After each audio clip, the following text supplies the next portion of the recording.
Welcome to the creative side of things, where we empower and inspire business owners and entrepreneurs to tap into their inner creative, from standing out in saturated markets to debunking and challenging the status quo. We'll learn firsthand from actual small business owners how they've applied creativity, imagination, and common sense to grow their businesses. I'm Javier, Chief Creator and founder of High Ground Creative. And I'm Megan, founder and CEO of Cheek & Co Clothing. I'm Gen X and her dad. I'm Gen Z and his favorite daughter. Oh, that's debatable. Well, it's not up for debate. Together we are creative thinkers, design experts, branding gurus, imagination igniters, and coffee addicts. Keep listening and we'll prove it to you. Hey, you might learn something. Imagine that. Ready? Let's get creative. We are recording.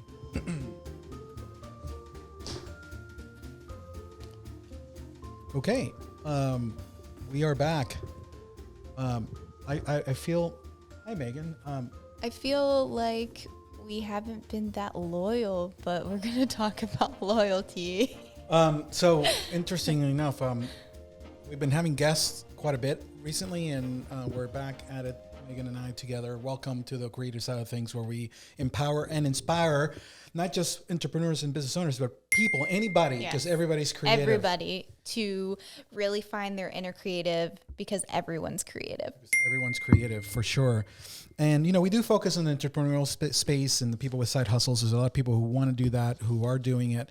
And I think we can hit a large amount of the populations. But there's things that people can benefit from, even if they're not an entrepreneur, but at some point they want to be, or even if they don't have any interest. They have professional careers and stuff, but there's things that you can glean and take from this to be able to do better and excel and solve problems. So hopefully we're of value to you. But to my left here, I have I'm Megan. And my name is Javier, and we are here for you, and we're excited. Welcome back. Right Brainers, we're excited to have you back, and today we're going to get into this, and we're going to do a deep dive. We're going to talk about things that we're very passionate about, but I think also we can bring value to you, our viewers and our listeners. And the topic today of conversation is customer retention and customer loyalty. We're going to hit all kinds of things here, whether you're service oriented, whether you're business to business or business to consumer, or anything between, whether you sell products and wares and widgets or services. I think we can bring a lot of points of view here. Megan owns a retail kind of boutique. She sells products. E-commerce for sure. And then she also has a service base because she's also a photographer, and was for many years a wedding photographer, not anymore. She does photography. Lots of repeat clients. That's right. And myself being in the marketing communications side of things. And you guys have been so loyal, keeping up with us on social media and listening to every episode. I love when my friends text me like they're driving to work and they're like, "Oh, I'm listening to episode 5." So thank you guys for being loyal. Yeah, we're excited to be back and to be with you. Thank you. We're having so much fun. We have a lot of warm and fuzzies in our hearts, and we're so excited that we are bringing value to you, because that's what we're here for. But let's get into it. So I'm going to set the tone, and then Megan has a lot to say here, and I cannot wait for her to share her thoughts and experiences. I do have to call my dad out because he's not wearing green today, and it's St. Patrick's Day. No, but I'm going to, I know this is when we're recording it. This will be coming out next week. I still like telling them, like when we had the one episode that was like, "Oh, it's Christmas this week." Right. Just kind of giving them a gauge. So you're going to see it next week. When you're seeing this, it's actually going to be a week later. But yes, I'm not wearing. That's not an excuse. But I am honoring something that's very important. And so let's talk. Because let's show my shirt. Yeah. My shirt. Can you read it? Let me see here. It says the future of the galaxy is female, and it has Princess Leia's like hair buns. Let me turn. There we go. I love it. So this shirt we were supposed to wear for a different episode, but it didn't come in time. Right. So he's wearing it today. We're still in the tail end of the women's month. History month. I think I have 3 daughters, so it's all year round for you. For me, it's all year round. But yes, I think that the world is being taken over in a good way by ladies and powerful women, and I want to celebrate them with this T-shirt. Princess Leia is an incredible leader. Somebody can from a science fiction has set an example there of leadership and how to be a powerful woman in love and be hard when you need to and soft when you need to. So I love, and I'm That's inspired by important. her. So Set the tone. let the tone. So I'm going to read you a statement that I have here that I want to read to you, and I want to hear what you got to say about it. Okay, I'm ready. Customer retention and customer loyalty are closely related concepts. So these are very, very, but they're different. They refer to the ability of a company to keep its customers coming back over time, and as well as a way to provide more value as once they're on board, once they're a customer. So we're going to talk about all kinds of things about how do we keep them, how we do that in our business and bring our points of view. And then also how do we continue to add value as they stay with us. So that's a lot. So go ahead. I'm going to let you go. So Chica & Co. is my clothing company, and our return customer rate is 44%. And climbing. Oh, hold on. So I'm very strong of the opinion of, yes, growing is awesome, but if you really look at your numbers, and we've talked about how important numbers are, if you're realizing that a lot of your sales, whether it's service or product, are returning customers, then maybe you need to shift your gears and more aim towards just serving those people well. Because if they leave, if your return customer leaves, then like all your sales are gone. So why are you focusing on getting new people, you know? So those new people are going to come organically as long as you're focusing on valuing the people who are showing up. Right now in the e-commerce community, sales are really crazy, and we're really leaning on our return customers right now to pay our bills. So adding value, like you were saying, is really important, and that can be anywhere from like customer service to like the actual quality of the product to new services that you might not have thought to do before, but you're trying to stand out in a saturated market. So with your service, do you have things that you're starting to put in? I know we've been like behind the scenes doing some really cool things for High Ground, bringing value. Yeah, I mean, that's a big deal.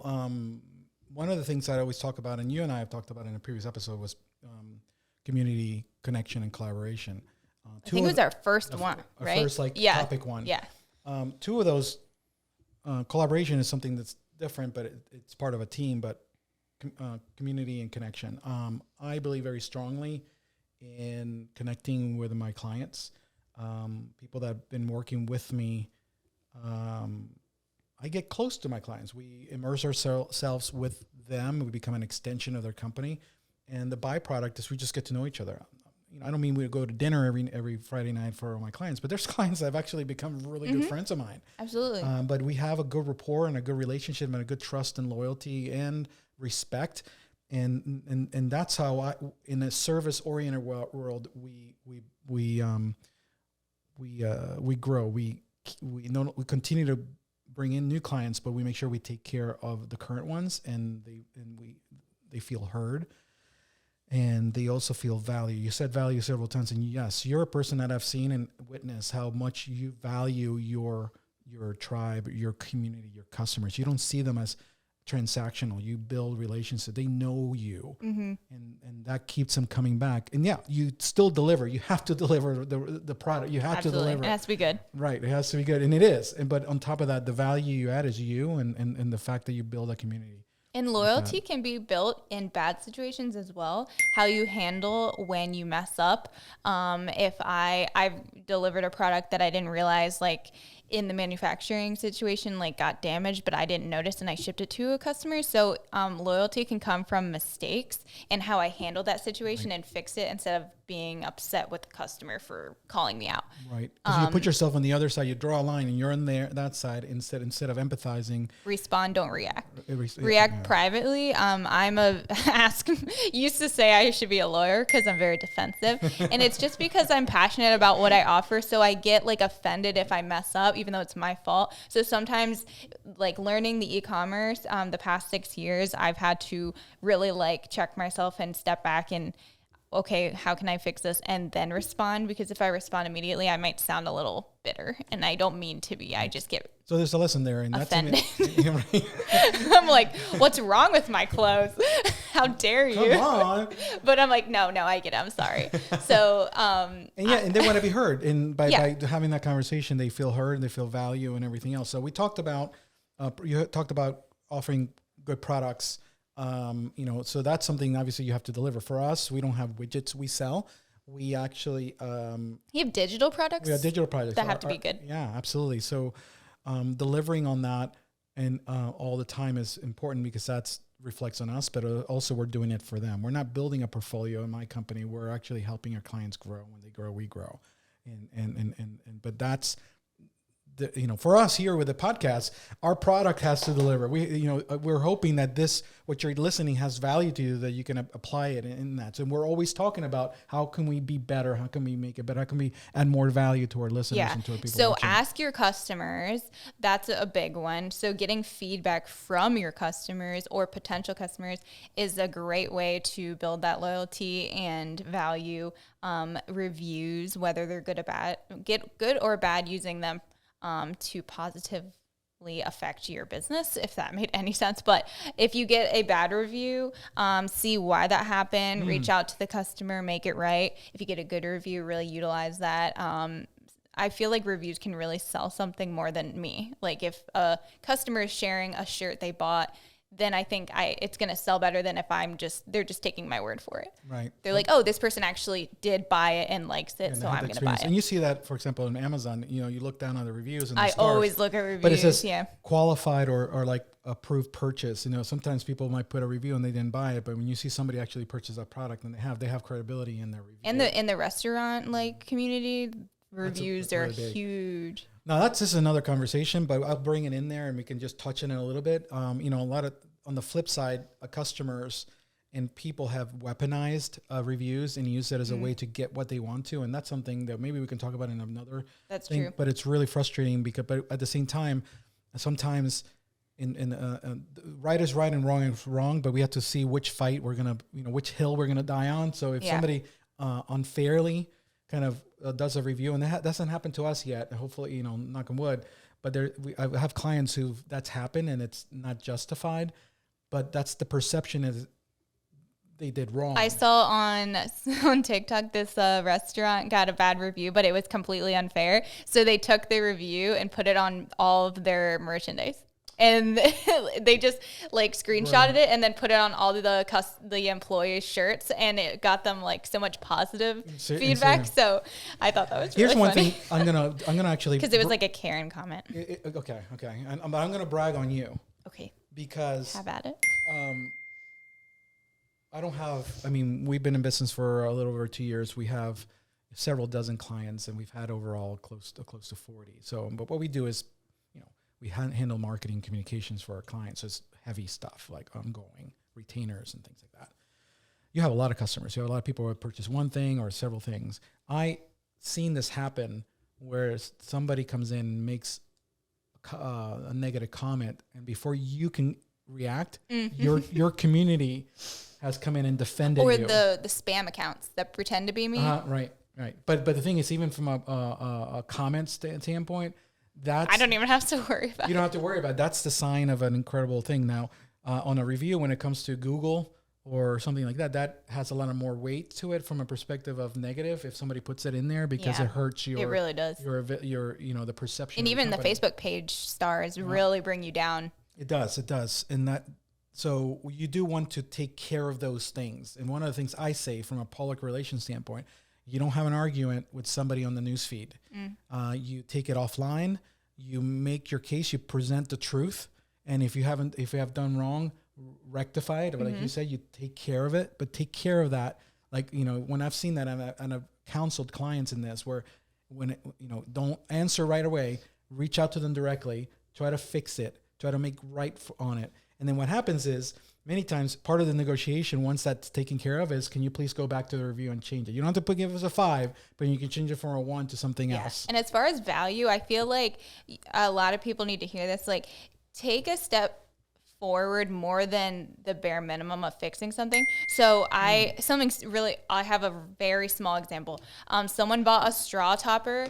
If you're on the video, they're these cute little thingies for your straw so you don't get a fly in your drink in the summer or whatever. Nice. Someone bought one. I ran out of that style, totally miscounted. Instead of just refunding her, I refunded her and I gave her a different one as a freebie, as an apology. So I'll do that sometimes where if someone bought like a skirt, I'm out of that size and that's my fault for miscounting, I'll give them a size that's different for free that I know that's going to fit them, and I put like an apology. And a lot of times I'll get an email that's like, thank you for doing that, like you could have just refunded me, but you went above and beyond to fix it. Right. And that's more of a, I'm not saying which one is better or worse, but there's actually more weight to that when it's not part of the negotiation, when they don't, you make right, they're satisfied, and then you sent it without them expecting it. Yeah, I didn't expect a thank you or even them to notice that I did that. Right. It's just that goes a long way. A long way, and that just shows the type of business owner you are and the type of person you are. All right, so we're doing well here. I think we're in a really good pace. I love talking about so let's talk about customer experience, because a lot of times we talk about in marketing, we talk about touch points. Touch points is the customer experience. From my perspective, starts at even before we even talk to them. They see a vehicle wrap with our messaging, an ad. That starts the customer experience as we drive them closer to us and help them make that decision. They make the decision, but we present a case to choose us over somebody else. We just communicate. And you have to make sure you're not rage driving because you're like branded. Oh my God, I know, because I have a vehicle wrap. So I get people texting me like, hey, there, I saw you in the red light. And so I have to keep it. You have to be nice. It keeps me. You like flip someone off. They're like a client. But wait a second. I am not an angry guy, so I don't have road rage. However, I've had moments in my mind that I'm like, I wish I could have done this. But anyway, we digress. Yes. But customer experience goes all the way there. Now with retail or e-commerce, there's a lot of, people add to cart, they leave, they see the stuff. So there's always, those are called touch points. So tell us just whatever comes out from your mind about your customer experience. How do you think about it? How often? What's that part of your workflow as you kind of build your For business? Me, as a e-commerce, it's the experience of opening the package. If you order from Amazon, sure, it gets to you in a day, but it's in a white poly mailer. It's dirty. It's nasty. There's no... It's just the way it is. So with Chica & Co., when you order, I get tagged for unboxings all the time just because they thought it was cute. So my poly mailers are branded, and that's supporting a small business. Yeah, it helps. Then there's inserts, which explains the return policy. So there's no email questions. They know exactly how that works. There's a business card, usually a freebie. I throw in like something free, or like if I have a new product, and one of my girls who shops like literally once a week. I won't call her out, but she's a shopper. Nice. And I love her. So I'll like throw in something and I'll be like, I'll leave a note and say, this is a new product I'm working on. Let me know what you think. And it hasn't even been released yet. And she loves getting those. So I just love customer experience, like the physical experience, the packaging and all that. Yeah, because I don't care if you throw it away. I just want you to have a good time, like opening your package. And I've seen them. They're gorgeous. It's so much fun. So I think we need to start a group. Hi, my name is Javier, and I'm a Chickaholic. Chickaholic. I'm writing that down. Chickaholics Anonymous. How can I help you? So this whole topic goes into community, which we have already talked plenty about. Check out that episode. But I have a private Facebook group, and that's another way I keep my loyal customers. They help me pick out what to buy next. They name things. I did a giveaway where whoever won, I named my product after them. I don't care if they buy it. It's just named after them, and it's fun. Am I the only guy in that whole thing? You, and then I feel like Uncle Lewis is in there too. Okay. It's family, guys. Now I don't troll you, so you see I never kind of comment because I just don't want to get engaged. I don't want to, but it is it's probably 95% it's just 90 women. It's a lot of ladies in there, and I love and that. Abu. Yeah, Abu's are it's my grandma, my mom, Mamita, and her grandmother. No, this is really good stuff. So I know I have a lot of e-commerce things. I can go into services as well because I know there's both sides. I mean, well, your experience I've seen, because seen you evolve into what you're doing, and you put a lot of thought into everything from the packaging to when they open it. Even though you're not there, that's part of their customer experience. And one of the things I want to say as we talk to you guys is, please, I don't know how that fits in your business, but look at every step of the way. Put yourself and go through be a customer and see. Yeah, think of that's a great point. Pretend you're the customer. We actually are, one of our favorite movies, you and I, is The Intern with what's her name? Anne Hathaway. Anne Hathaway. Really good. You should And see it. we use it with Chica and Co all the time. We talk about it. There's a scene where she wants to make sure her product is really well done. So she buys as a customer and has it shipped to her house to see if her staff properly packaged it, and they didn't. So then she goes to the factory and she's like, hey, this is how I want the experience to be. And I just love that scene because her company has grown so big in that movie, but she still makes sure the details are good. Right. And that's so big because I call that the Disney details. I like that. Disney, that is such a good example. The Disney details, there's details that you might not notice, but they're there. And when people notice, they realize they put this amount of effort into the minutia, and that in turn makes the customer experience better. You see little details, the mouse ears. There's things you can argue that do they really need that etching or that thing in that staircase banister, in that corner, in that trash can? Well, I say there is. Because if I know it's there, then that's good enough, but I know somebody will notice, but it helps the customer experience. The end goal with your customer is that they feel appreciated, whether they're buying from you or not. I always go, I make sure they know that even if they just comment or are showing up online, that I appreciate them. They don't have to buy something for me to appreciate them being around. That's good. Yeah. Because you have people that haven't purchased from you, but they might. Yeah. You never know. So how do you, Megan, Santana, Chica, do you have any loyalty programs? Yes, I have a rewards program. I have a rewards program, and that's just a fun incentive for shopping. It's kind of like Starbucks points. You're gonna get points for shopping. You're gonna get points for it being your birthday, and you can use those for $10 to $20 off. It's super fun. There's also a program within that if they refer someone to me, they get points as well. So it's just helping us build a community. And I only want, aside from me doing it, I want my customers to find me customers, because if I my customers are my ideal customers. So whoever they recommend are more of my ideal customer.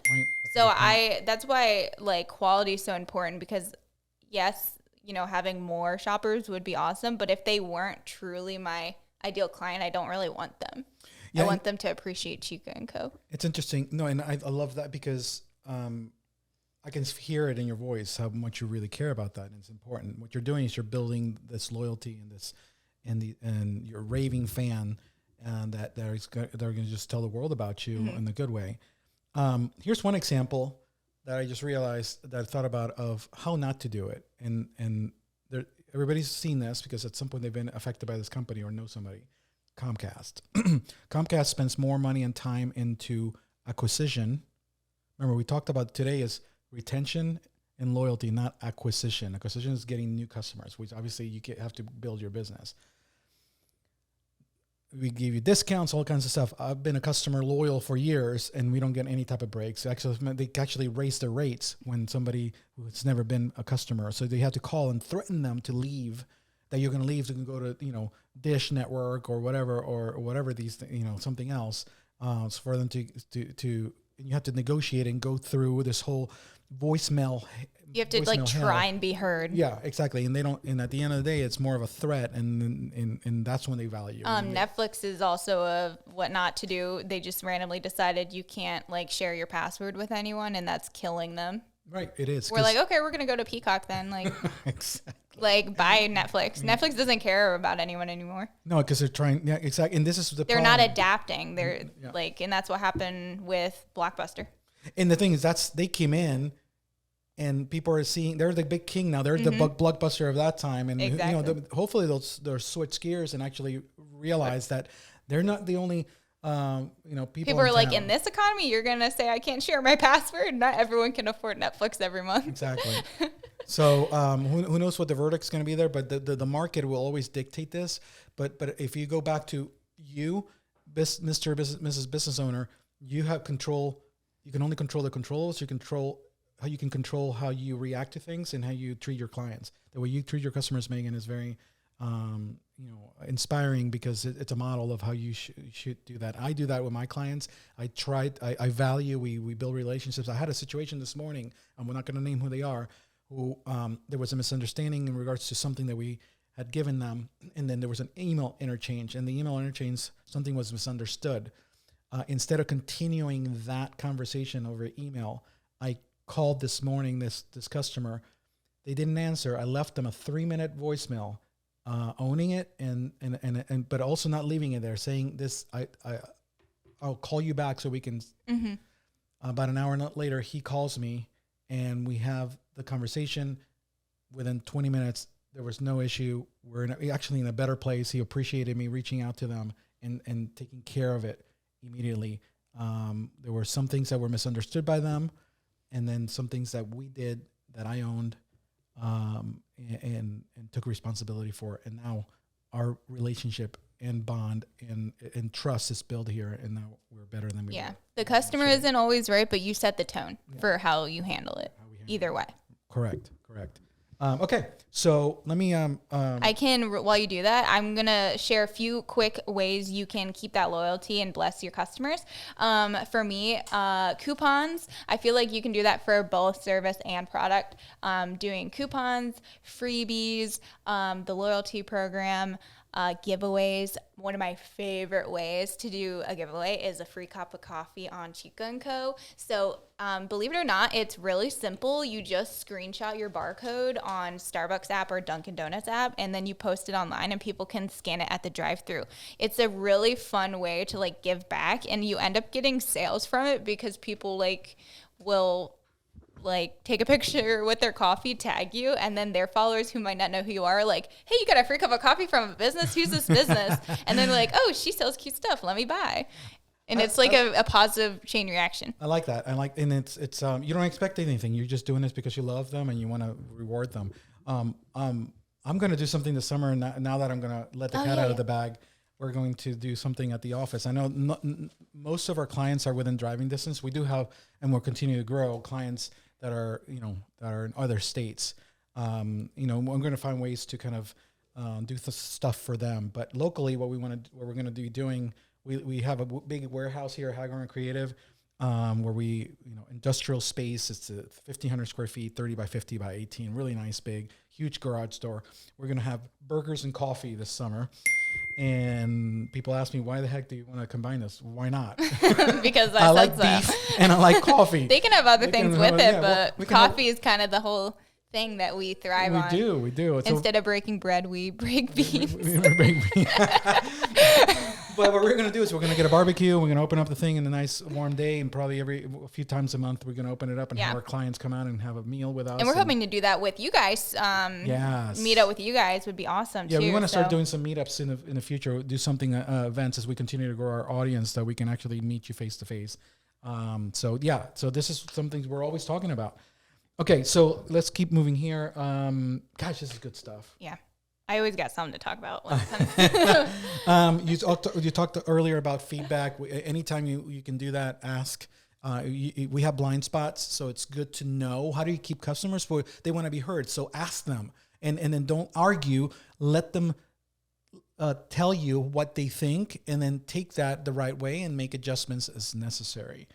Do you have any about feedback? Any input? Yeah, feedback's really important. Especially from a product standpoint. If I really like a piece and I'm so excited to sell it, and then I share it in my private group and they all hate it, I'm like, well, I'm just not going to sell it then, because I know you guys aren't going to buy it. So I respect their opinion. And a lot of times, if it's between two colors, I'm glad I asked them, because the one I thought was going to sell, no one wants. They're like, no, I want this color. And then I respect that, and that's what I order. Well, that's good. And you've been very successful with that process. They like being heard that way. Essentially, they're shopping what they're going to shop. Okay. They help me pick what to bring in to the store. And you see, like, this is product oriented. I mean, my business is business to business. We do services.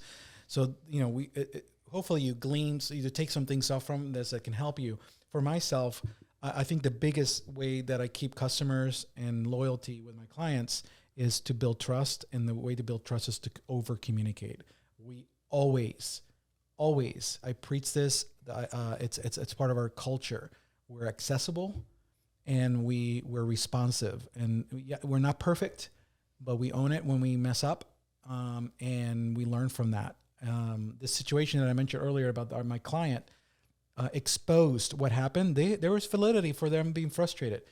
I exposed some cracks in our processes. I brought in 2 of my team that are part of this. There was no fault. There was nobody did anything on purpose or wrong.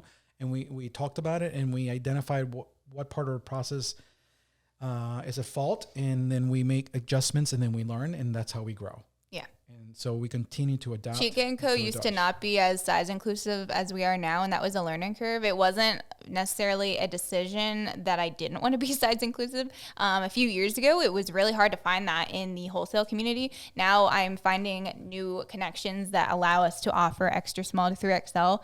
And yes, it's a little bit more pricey for us to,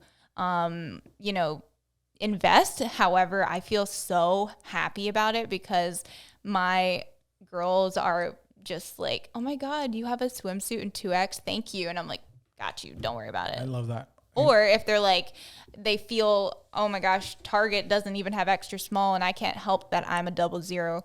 I'm like, I got that for you too. It goes both ways. That is compassionate capitalism. I've heard that term before. If I'm suffering a little bit financially, but eventually it's going to pick up, I'm just happy to do it because I want to be inclusive in every way. Right. And it has to make sense for your business, but the fact that you're aware of it and you make adjustments, because why not? Right. Mm-hmm. So why not be inclusive?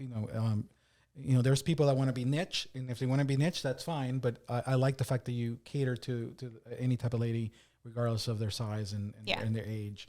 One thing I think we're almost there at a good wrap up, but there's something I want to bring up, and I'm going to give you kudos, but it's going to be a nice way to end this conversation. I've noticed something you do, and you show your customers how that garment can be used, styling in different ideas. So you're technically educating your customers how to get the most out of their products or services. I do educate a lot, actually. Mm-hmm. Yeah. I actually just did a try-on session yesterday, and I am so big on like sizing. Doesn't matter. It's just whatever works for you. So I'll like take a piece. Let's say we only have 1XL left. I'll wear it. I'm like, so if you're a small or a medium, this is how it fits, and you can wear it oversized, or if you wear a 2X, then you can wear it true to size. So I never want to assume, and I'm talking to people listening too, don't ever assume your customer or your ideal customer knows what you sell or knows how to use it. Always like re-educate, because something as simple as like telling someone they should wear these shoes with that dress, a lot of people need that help, and I always forget that it doesn't come organically to everyone. Right. It comes naturally to you, but and not same with what you do. You have to you might have to explain what a JPEG is to someone. No, we don't assume or make them feel bad for not knowing. No, absolutely. We love to educate our clients to self-serve. I don't want. I don't. In my business, I don't need to be everything to everybody. We're here as an extension of their company, but we're here to not just done for you, we can do things for you, but we like it also when we can assist and educate and help them self-serve and when we do the heavy lifting. Yeah. That dynamic, it's powerful. But when you're doing is you're empowering them to use that product more effectively and to be creative in their outfits. Because you can show your personality through clothes. And you can have so much fun with it. I was telling them like this t-shirt dress, I was like, if you don't like how t-shirt dresses fit on you, I brought out my fabric cutter and I was like, chop it, make it into a shirt. There you go. That's very good. That's awesome. We're marketers in what I do. And we are salesmen at heart. I will sell. Trevor says that I can sell ketchup to a lady in white gloves. You can. It's like, let me show you how to do that. And he also says I'm like a bull in a china shop because I'm really clumsy. So you win some, you lose some. I'm going to plead the fifth on this one. I'm so okay, but I haven't spilled coffee in here yet, and he spilled coffee almost all over everything the other time. So I tried to beep you, but it was too late. You tried to block it out. But this was such an educational video for me as well. Like, I want to kind of re-go through my website as a customer and make sure it's user-friendly. Okay. No, for sure. Now, and and again, touch points and everything else. So we can summarize this, provide excellent customer service, offer high quality products and services. Ask for reviews, personalize your customer experience, reward loyalty if you want to, solicit feedback, get to know what's going on. You don't know, how can you fix it, right? So ask, create a sense of community. It doesn't hurt to ask. Create a sense of community, continuously innovate, try to build things, sort of see how can you make that customer experience better, just adapt and grow. Foster the positive, your association with other brands. If you have a strong brand, that's something actually we didn't talk about, but just understand the emotions that your brand communicates out there and just make adjustments and see how people respond to it. If you're feeling off, don't go on social media because it's going to show through. It's okay to share your hardships, but if you're going to be really grumpy and stuff, maybe just take a break for a day, because Chica & Co., we're like yellow, positive, happy. Yeah, very peppy. So that's what we want to give off. So as far as asking your customers for feedback, ask them what adjectives describe your brand to them. And if you're noticing that the words that you're getting aren't what you want, you might need to shift your gears a little bit. And be open. Don't be defensive, because this is constructive. How can we get better? Like, when you think of XYZ company, what do you think of? What are we good at? Where could we improve? Yeah. And then just take it with a grain of salt. You don't have to interact. You don't have to debate. You just inhale it. One thing is, when you find a pattern of the same thing, you might want to look at it a little more, because if you're hearing these people, there's not a conspiracy against you. Multiple people say the same thing. Right. Then you're like, oh crap. If you're still mad about that, be mad at yourself. Check yourself first. I've been there. I'm not trying to preach at you people. I'm just letting you know that I've been there. Sometimes I have to look inside and see what's going on here. What else is happening when I react. So we talked a lot about a lot of things. Is there anything that we left that you might want to bring up? I'm really happy with everything. Okay. A funny example though is when mom told you to stop touching the mic. You didn't get defensive. You're like, okay. And you know what my criticism from mom was? Nothing. She said I was so funny. We did say that story. She looked at the first. We said it, but I'm going to say it again. We saw the first episode. She sat there and she saw the whole thing, and she paused, and she goes, "Megan's really funny." That was her first critique. And then after that, she goes, "Javi, you touched the microphone quite a lot." And I'm like, can I get some validation? Can I get somebody to tell me? Am I funny? I love it.